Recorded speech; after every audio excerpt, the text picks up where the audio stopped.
Regular viewers will be aware that I maintain, in common with Wales and the Marshes, Shropshire's always been very tolerant of magic and witches. In Wales, but not so much in Shropshire, the fae of folklore were much more feared than witchcraft and magic. This appears to be a result of Catholic mysticism having continued longer and then merged with other Christian traditions, even to a limited extent within superstitions of Wesleyan Methodist congregations. Despite Shrewsbury and other parts of Shropshire being associated with nonconformist dissenters, Puritanism only made a limited impact on the county, with Shropshire being characterised by much higher levels of tolerance than other parts of England. Regular viewers will also be aware that I tend to dismiss many myths regarding the practice of magic as coming from the furtive minds of evangelists. I maintain what is labelled magic could be composed of many things, including simple herbalism and mysticism. The wild orgies and sacrifice, especially child sacrifice, are more a product of the repressed minds of Puritans than having any credibility throughout history, including prehistory. The same is true for Satanism.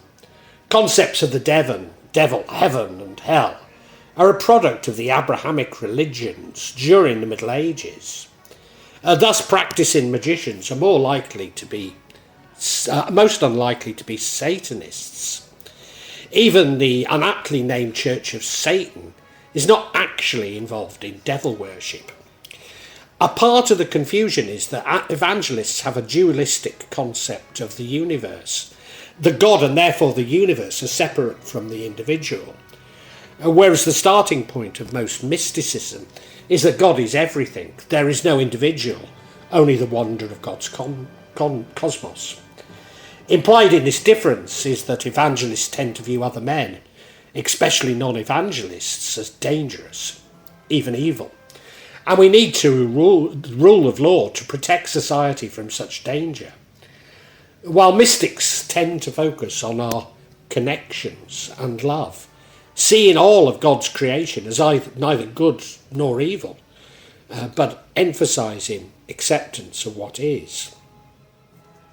Thus evangelists tend to assume that all magic is low magic, involving love magic, money magic, or attempting to harm one's enemies.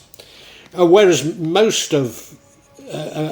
for most mystics, magic is high magic, whose aim is to integrate the self with the universe, and indeed God. Of course, some practitioners of magic do use magic for less than pure reasons. Indeed, a few may worship Satan. But what we cannot be sure of is how much such practices are informed by the accusations of the Puritans, rather than representing an established magical tradition.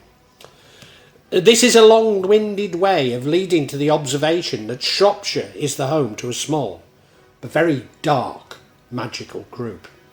A tradition which is said to contain all the most salacious elements of the Puritans' accusations. I cannot be sure that it was naturally occurring, and have to suspect that it was created and or encouraged by organisations pursuing an agenda, for example, a political agenda, or even a security service, rather than a truly magical movement. Indeed, the existence of such shadow organisations is vital in security services securing funding and being allowed to carry out their surveillance without scrutiny. But I have very limited evidence to support my suspicion. Maybe I should take the unusual precaution of issuing a warning regarding the content of this vlog, but I doubt if you were drawn to it if you were easily offended.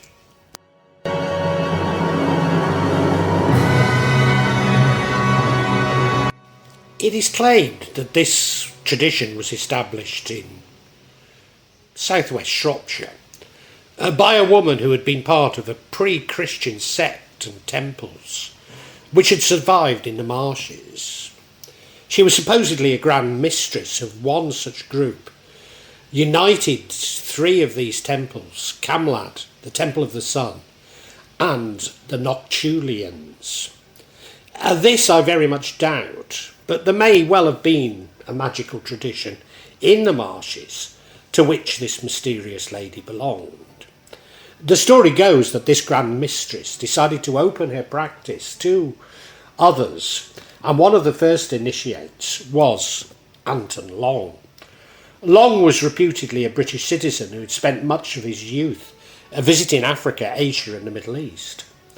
Long claimed to have contacted a coven based in Finland in 1968, before moving to London and joining groups that practice ceremonial magic in the style of the Hermetic Order of the Golden Dawn and Aleister Crowley. He has claimed a brief involvement in a satanic group based in Manchester, the Orthodox Temple of the Prince, run by Ray Bogart, during which time he encountered the Grand Mistress. Ray Bogart claimed to be the leader of the Manchester branch of the Satanic Templars. His coven's emphasis was on good Satan worship, aimed at magical healing and banishing of unwelcome relatives. However, he claimed that he practiced blood sacrifice, only chickens and pigeons, and not often. Bogart also claimed that in the Liverpool area there are covens which engaged in hiring rubber-clad, and I don't think I can say the word, so prostitutes and wife-swapping. Surprisingly, I'm less sceptical of this latter claim. I recall as a child in the village of Condover in the 1960s, there were indeed regular wife-swapping parties, with rumours that partners were selected by putting the wives' knickers in a spin dryer. But I doubt if they felt the need to use magic, nor worship the devil, to act out their fantasies. Long also claimed that the Shropshire group held rituals at henges and stone circles around the solstices and equinoxes. He is believed to have had a relationship with the Grand Mistress, and together they had a child. He became its head when the Grand Mistress emigrated to Australia. The group is known as the Order of Nine Angels, or ONA, or O9A, and there are now associated groups around the world.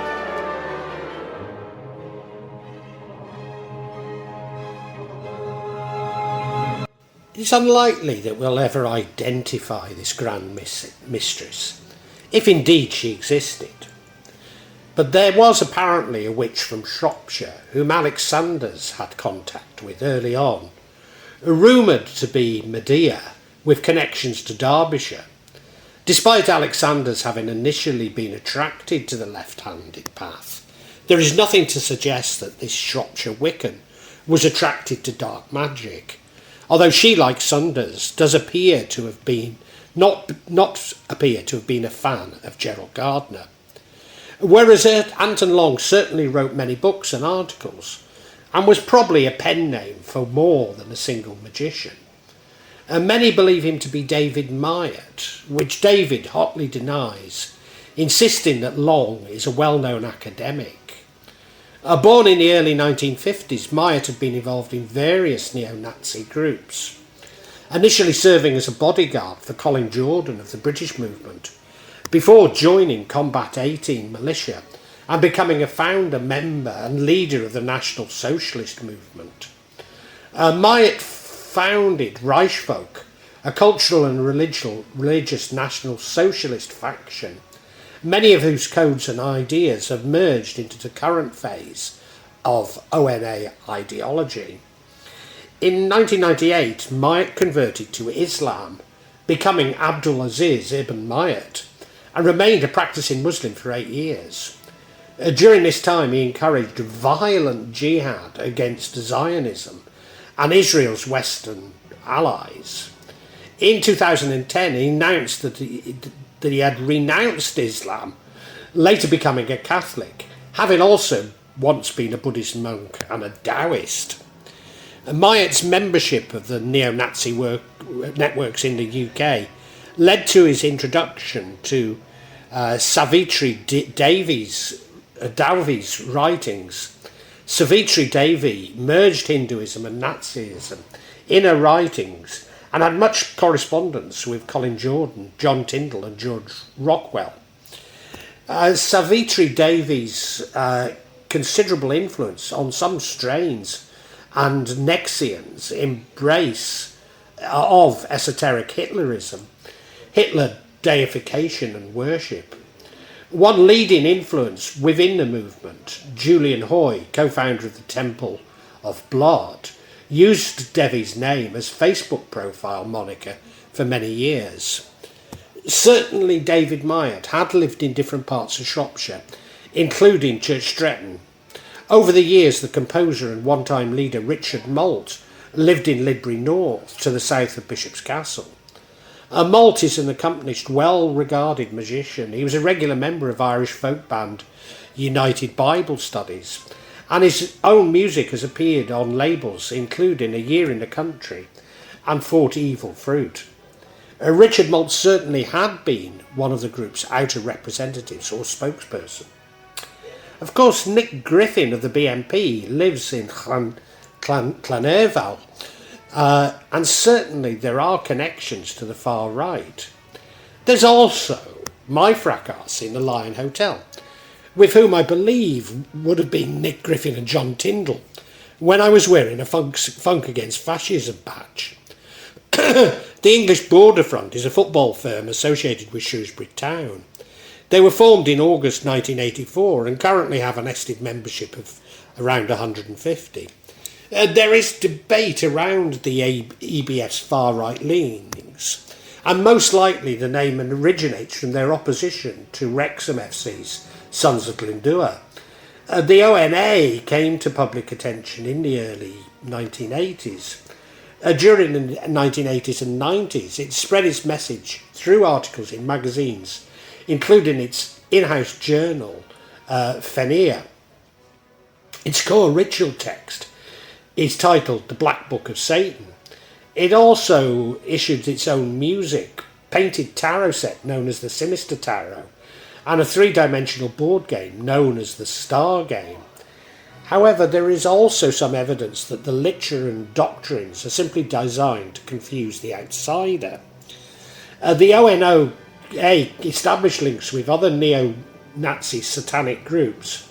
Its international distributor was New Zealander Kerry Bolton, the founder of the Black Order, and it has an access to a private library of occult and far-right material owned by the Order of Ars Bleida. The group has associates and groups in America, Australia, Brazil, Egypt, Germany, Italy, Ireland, New Zealand, Portugal, Poland, Russia, Serbia, Spain and South Africa. Of these associated groups is the US Temple of Blood, which published a number of texts through Ixaxar Press, while the California-based White Star Exception, which has been designated a flagship Nexian. In 2000, the ONA began using the internet as a communications media. In 2011, the Old Guard, a group of long-standing members of the order, Christus Beast, who's Malt, Sinister Moon, Dark Logos, who's Myatt, and Pointy Hat, stated that they'd withdrawn from active public work of the group. Witcher's Malt is now a Catholic, artist and musician, living in the Hebrides, although he appears to remain active in the order.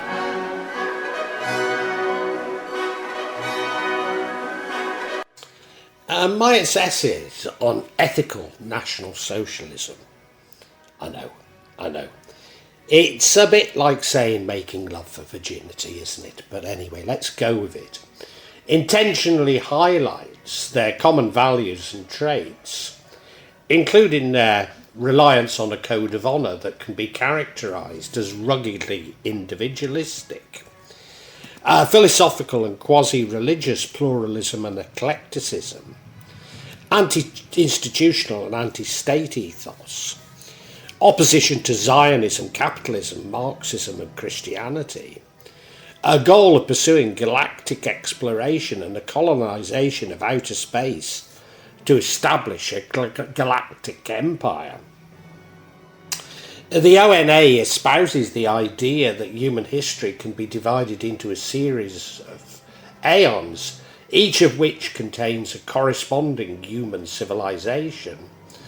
It expresses the view that the current aeonic civilization is that of the Western world, but that the evolution of society is threatened by the Magian Nazarene influence of Judeo-Christian religion, which the order seeks to combat in order to establish a militaristic new social order called the Imperium.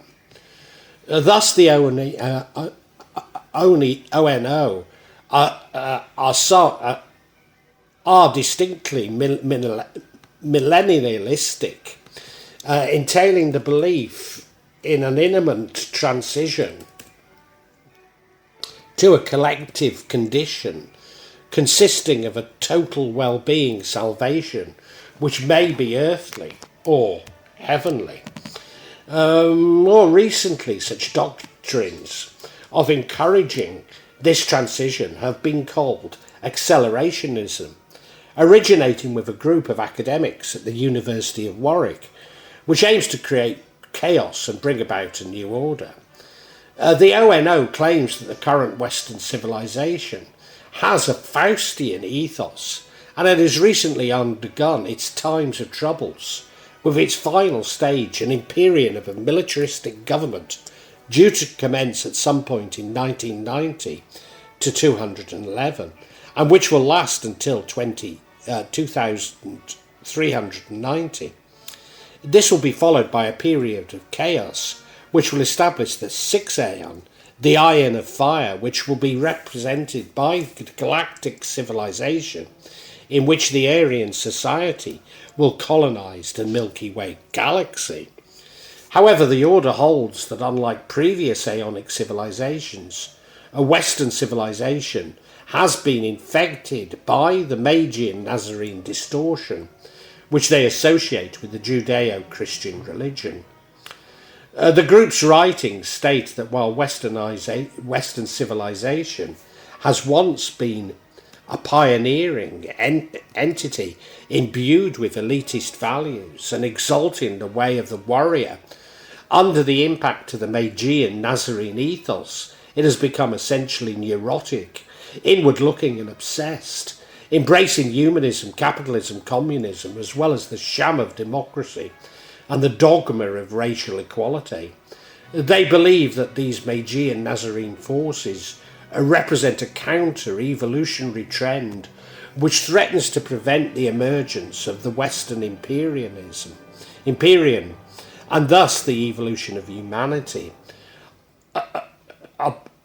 opening that this cosmic enemy must be overcome through force of will. These ideas were derived from the works of Otto Spengler and Francis Parker Yockley. Now, I had been unaware of Otto Spengler until recently, when I was introduced to him via a post I made on a channel on this platform. Maybe he was interested in me due to my name, Magic of Java. I suspect this individual to have links to the ONA, or at least pretending to have them. I was directed to a channel on this platform maybe belonging to Richard Malt. Certainly the speaker was from Newcastle, as is Richard Malt, although he didn't seem to resemble the photos that I have of Richard Malt. I found much of what he said on culture and authority to be well presented and to have some resonance with my own, until they veered off into Nazism.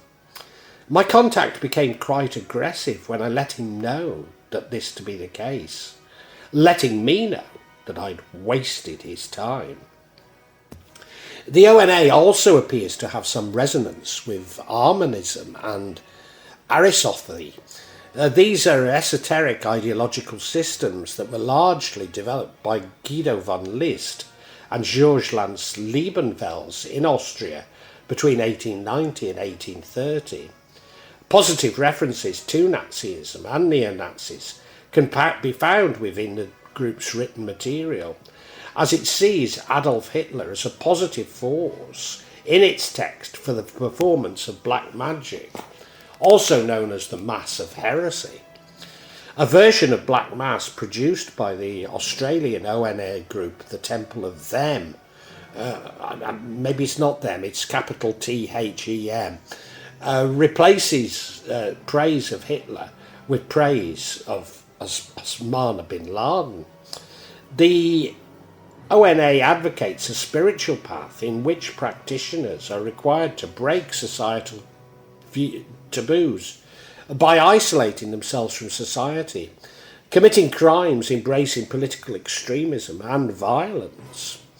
ONA members practice magic, believing that they are able to do it by channeling energies into their own causal realm from the acausal realm, where the laws of science do not apply. The magical actions are designed to help them achieve the ultimate goal of establishing the Imperium. The ONO does not have any central authority or structure. Instead, it operates as a broad network of associates, termed collective, who are inspired by the ONA's texts. The group is composed largely of clandestine cells, which are called Nexians. The Shropshire Nexian is known as Nexian 0. ONA is best understood as irregular individuals and Nexians that are encouraged to operate clandestinely, employing a variety of tactics to confuse, obfuscate and divert attention.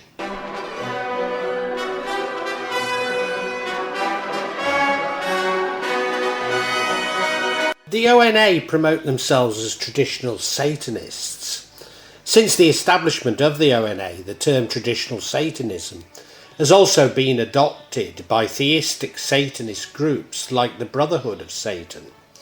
The order promotes Satanism as an arduous individual achievement of self-mastery and a Nietzschean self-overcoming with an emphasis on individual growth through practical acts of risk and endurance. Intentionally transgressive, the ONA requires venturing into the realm of forbidden and illegal in order to rid the practitioner of their cultural and political conditioning. Long believes that traditional Satanism goes far beyond the gratification of the pleasure simple of the Church of Satan and involves the arduous achievement of self-mastery, overcoming in a Nietzschean sense the ultimately cosmic wisdom.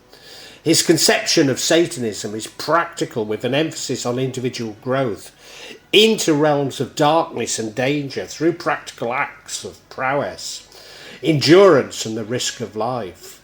Although conceiving of itself as having pre-Christian origins and describing Satanism as militant paganism, the ONA does not advocate the re-establishment of pre-Christian belief systems, with one ONA tract stating that all past gods of various Western traditions are rendered obsolete by the forces of Satanism, which is unleashing.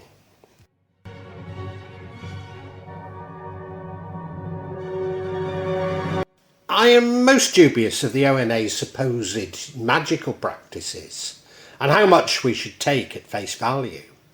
The ONA distinguish between external, internal and aeonic magic. External magic itself being divided into two categories: ceremonial magic, which is performed by more than two people to achieve a specific goal, and hermetic magic, which is performed either solitary or in a pair, which is often esual in nature. This is often seen as low magic within magical traditions.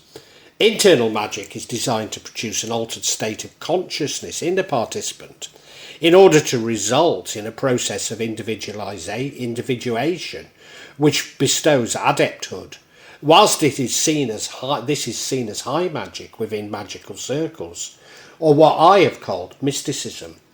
The most advanced form of magic in the ONA system is aeonic magic, the practice which is restricted to those who are already perceived to have mastered external and internal magic and attained a grade of master. The purpose of aeonic magic is to influence large members of people over a lengthy period of time, thus affecting the development of future aeons. The ONA utilises two methods in its performance of aeonic magic. The first entails rites and chants with the intent of opening the gateway, known as a nexion, to the causal realm in order to manifest energies into the causal realm that will influence the existing aeon in the practitioner's desired direction. The second method involves an advanced form of board game known as Star Game. The game was devised by the group, with the game pieces representing different aeons.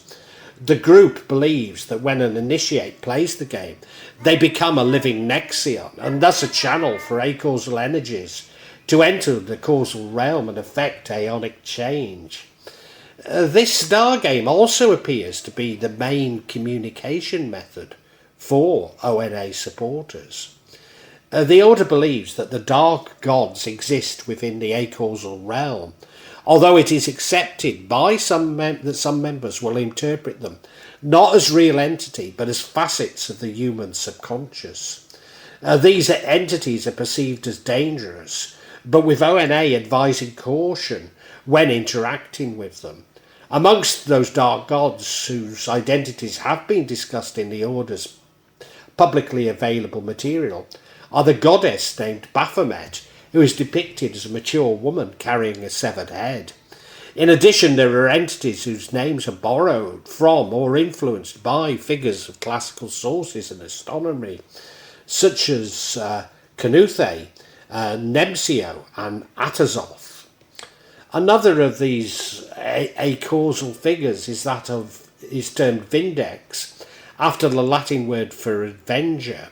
The ONO believes that Vindex will eventually incarnate as a human and will act as a messianic figure by overthrowing the Magian forces and leading the ONA to the prominence in the establishment of a new society. The ONA propagate the idea that it is possible for the practitioner to secure an afterlife within the acausal realm through their spiritual activities. It is for this reason that the final stage of the Sevenfold Way is known as the Immortal, constituting those initiates who have been able to advance to the stage of dwelling in the acausal realm. And just maybe you're beginning to understand why I am so sceptical of religious groups, magicians, whatever the group is, who invent these hierarchies of demons and jinns, etc., etc. It's just all a flight of fancy, isn't it? As this is.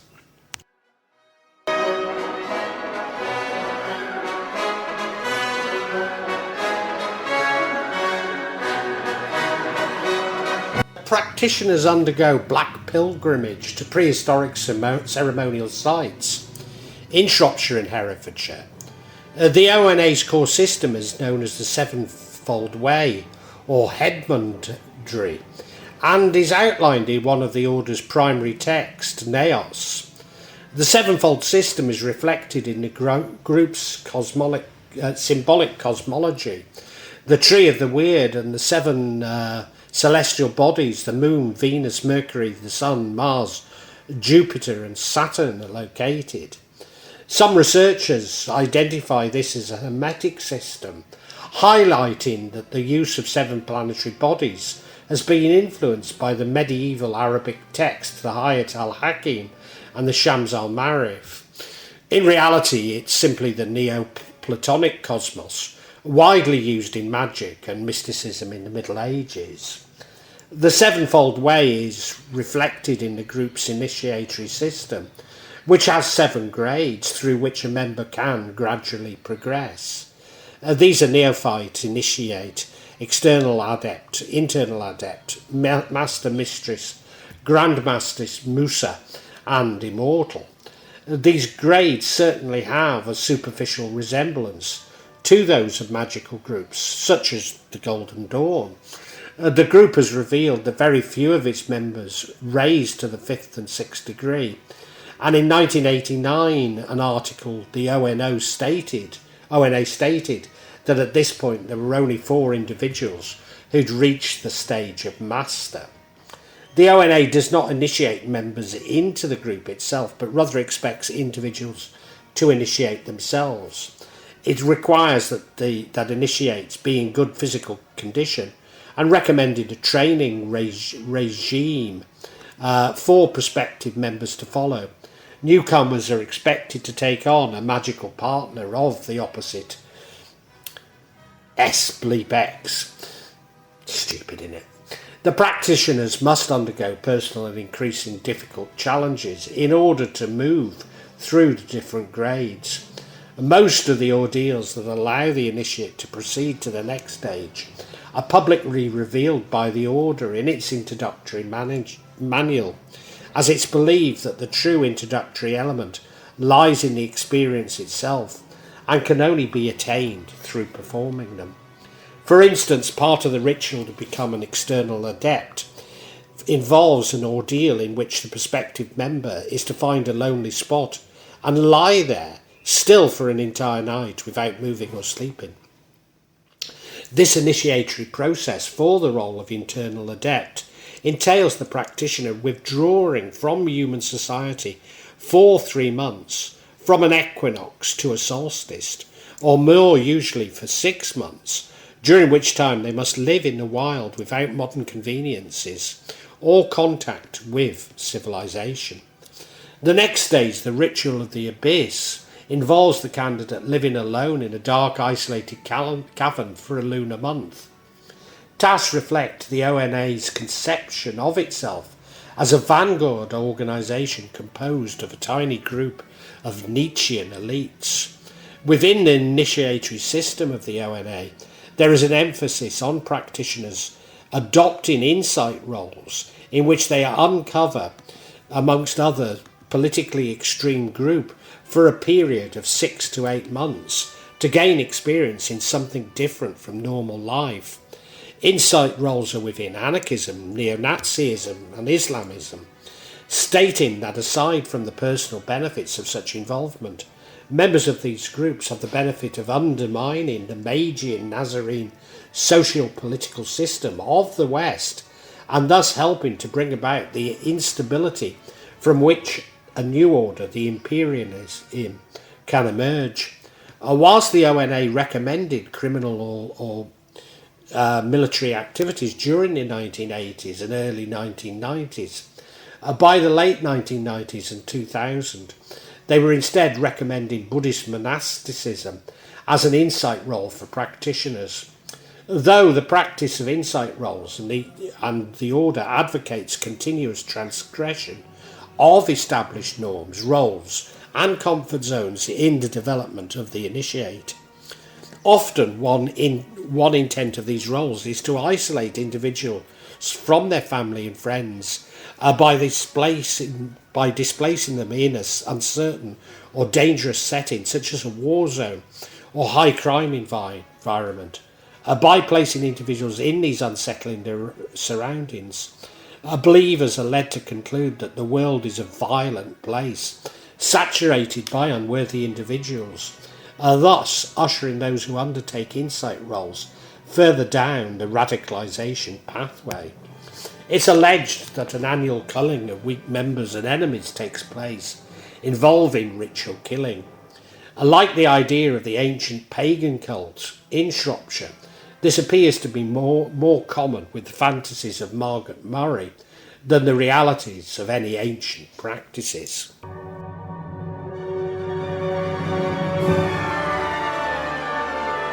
One of the Order of Nine Angels publications by Anton Long is called Dival Quartet and is reputed to contain encouragement for satanic ritual abuse and human sacrifice.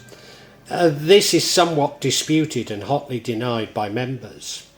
Although certainly alleged murder has been planned during the insight rolls, and alleged members have been convicted of, I don't think I can say it, RP and murder, and various ARPs, killings and acts of terrorism have been perpetrated by far group individuals allegedly influenced by the ONA.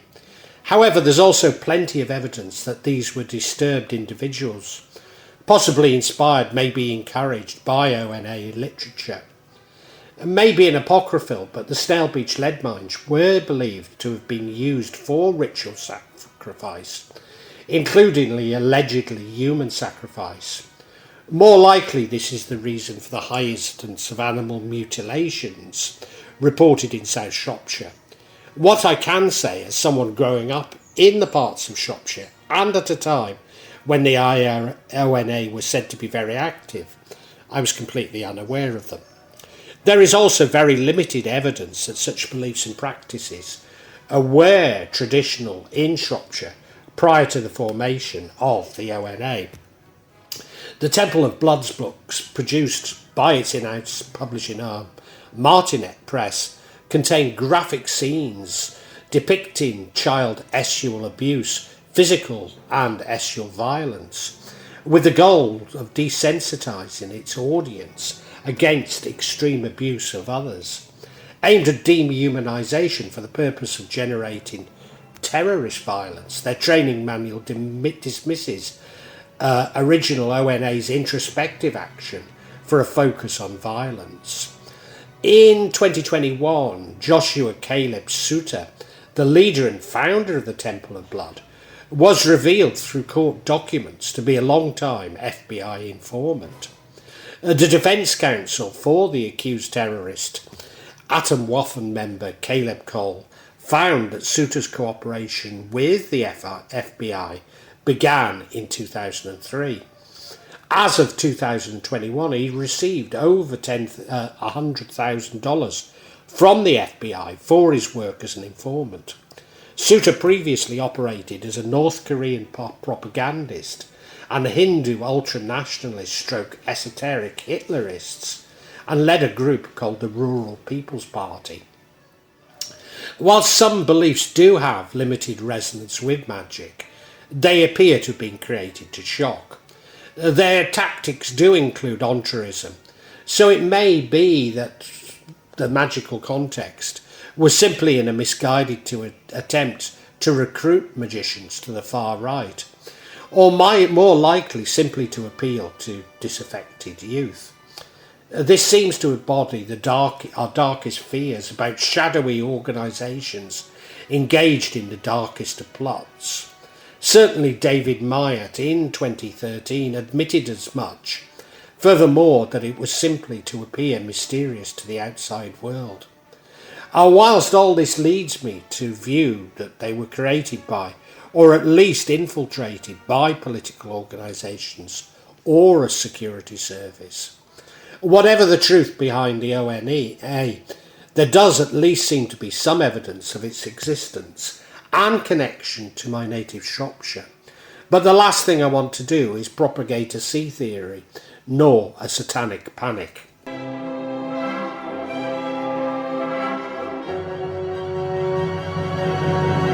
Newspapers have reported that the ONA is linked to a number of high-profile figures from the far right, and that the group is affiliated and shares members with neo-Nazi terrorist groups such as Antwerpen Division and National Action, Sunskrig Division, Combat 18 and Nordic Resistance Movement, NRM.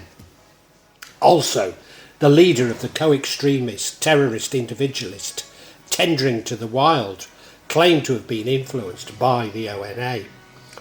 Between April 2019 and April 2021, Hope Not Hate recorded 8 neo-Nazis convicted of terror offences in the UK with two further linked to ONA or in possession of ONA materials, pending judgment. The majority of the cases involved young male teenagers.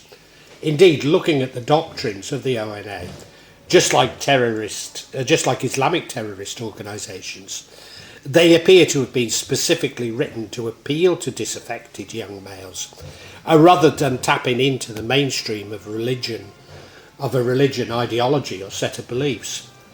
Apart from their sketchy organisation, researchers have been threatened with torture and death, restricting the open debate of the organisation.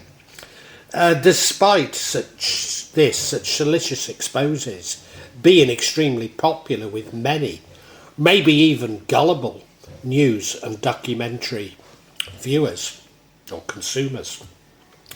But at best they're a small group, with few if any links to other magical groups, but probably do have far right-wing organisations.